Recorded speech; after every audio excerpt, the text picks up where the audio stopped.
നമ്മളിപ്പോൾ ഉള്ളത് പാലക്കാട് കോട്ടയിലാണ്. പാലക്കാട് കോട്ട, ടിപ്പുവിൻ്റെ കോട്ട എന്നൊക്കെ അറിയപ്പെടുന്നത് ഇതാണ്. നമ്മളിവിടെ എത്തിയപ്പോഴത്തേക്കും ഏകദേശം 5 മണിയായി. അപ്പോഴാണ് നമ്മൾ അറിഞ്ഞത് 5:45 അല്ലെങ്കിൽ 6 മണിക്കുള്ളിൽ ഇവിടുന്ന് ഇറങ്ങണമെന്ന്. പിന്നെ നമ്മൾ ചക അങ്ങ് ഇറങ്ങി നടക്കാൻ തുടങ്ങിയേ. 2 ദിവസം ലീവ് കിട്ടിയപ്പോഴേ നമ്മൾ ചുമ്മാ ഒന്ന് കറങ്ങാൻ ഇറങ്ങിയതാണ്. കുട്ടികളെ കൊണ്ടൊക്കെ വരികയാണെങ്കിൽ അവർക്ക് ഒരുപാട് ഓടിച്ചാടി നടന്ന് ഉല്ലസിക്കാനുള്ളൊരു സ്ഥലം ഇവിടെ ഉണ്ട് കേട്ടോ. ഇതിന് തൊട്ടടുത്ത് തന്നെയായിട്ട് കുട്ടികളുടെ പാർക്കും ഉണ്ട്. അത് നമ്മൾ പിന്നീട് അറിഞ്ഞത്. പച്ച പരവതാനി വിരിച്ച പോലെ ഒരുപാട് സ്ഥലം ഇവിടെ ഉണ്ട്. നിലവിൽ പുരാവസ്തു വകുപ്പിൻ്റെ കീഴിലാണ് ഈ കോട്ടയുള്ളത്. 1766 ഹൈദരാലി പണിത കോട്ടയാണ് ഈ പാലക്കാട് കോട്ട. അപ്പം 3ാം മൈസൂർ യുദ്ധത്തിന് ശേഷം ഈ ബ്രിട്ടീഷുകാർ പിടിച്ചെടുത്ത് ഈ പാലക്കാട് കോട്ട പുതുക്കി പണിയുകയായിരുന്നു.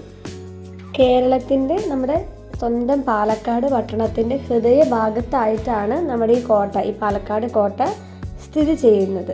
ഈ ടിപ്പു സുൽത്താൻ്റെ അച്ഛനായ നമ്മുടെ മൈസൂർ രാജാവായിരുന്ന ഹൈദരാലി, നേരത്തെ പറഞ്ഞല്ലോ, 1766 പണി കഴിപ്പിച്ചതാണ്. അത് പല വീരകഥകൾ ഉറങ്ങുന്ന കോട്ടയാണ് കേട്ടോ. ഇത് ഭാരത പുരാവസ്തു വകുപ്പ്, അതായത് ആർക്കിയോളജിക്കൽ സർവേ ഓഫ് ഇന്ത്യയാണ് സംരക്ഷിക്കുന്നതും. കോട്ടയ്ക്ക് അകത്തേക്കും നമുക്ക് സന്ദർശകർക്ക് പ്രവേശനാനുമതി ഉണ്ട്. പക്ഷേ നേരത്തെ പറഞ്ഞ പോലെ 5:45 ആ ഒരു ടൈം ആകുമ്പോഴത്തേക്കും നമ്മൾ ഇവിടെ നിന്ന് ഇറങ്ങണം കേട്ടോ. പിന്നെ അതിന് ചുറ്റുമുള്ള സ്ഥലത്തൂടെയൊക്കെ നമുക്ക് നടക്കാവേ. ഒരു ചെറിയ കനാൽ മീൻസ് കുളം ഒക്കെ അവിടെ ഉണ്ട്. അതിൻ്റെ ചുറ്റുമൊക്കെ നമുക്ക് ഇഷ്ടംപോലെ സമയം സ്പെൻഡ് ചെയ്യാൻ പറ്റും. പക്ഷേ കോട്ടയ്ക്കുള്ളിൽ നമുക്ക് അധിക സമയം സ്പെൻഡ് ചെയ്യാൻ പറ്റില്ല. ഈ പാലക്കാട് കോട്ടയ്ക്കകത്ത് ഒരു സ്പെഷ്യൽ സബ് ജയിൽ ഉണ്ടായിരുന്നു കേട്ടോ. ആ സബ് ജയിൽ ഇപ്പോൾ ഇവിടെ അല്ല ഉള്ളത്. ഇപ്പം മലമ്പുഴ മന്തക്കാടിലാണ്, മന്തക്കാട് എന്ന് പറഞ്ഞ സ്ഥലത്താണ് ഇത് പ്രവർത്തിക്കുന്നത്. പിന്നെ ഈ കോട്ടയുടെ ഉള്ളിൽ തന്നെ ഒരു ചെറിയൊരു ക്ഷേത്രമുണ്ട്. ഒരു ചെറിയ ഹനുമാൻ ക്ഷേത്രമുണ്ട്. ഇതിൽ ഒരു വളരെ ചെറിയൊരു വിഗ്രഹമാണ് ഈ ക്ഷേത്രത്തിലുള്ളത്. അപ്പോൾ അത് കിഴക്കോട്ട് ദർശനം നൽകുന്ന ഹനുമാൻ. അത് നമ്മളത് കണ്ടു.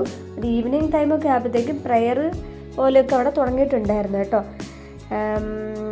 നമുക്ക് ഒരുപാട് നടന്ന് കാണാനുള്ള ഒരുപാട് സ്ഥലം ഇവിടെ ഉണ്ട്. നമുക്ക് ഇപ്പം ഹസ്ബൻഡ് ആൻഡ് വൈഫ് ആണെങ്കിലും ഇപ്പം അത് ഒരുപാട് നേരം സംസാരിച്ചിരിക്കാനും ഇപ്പം നമുക്ക് ഫാമിലി ആയിട്ട് സംസാരിച്ചിരിക്കാനും ഒക്കെ ഇവിടെ പറ്റും കേട്ടോ.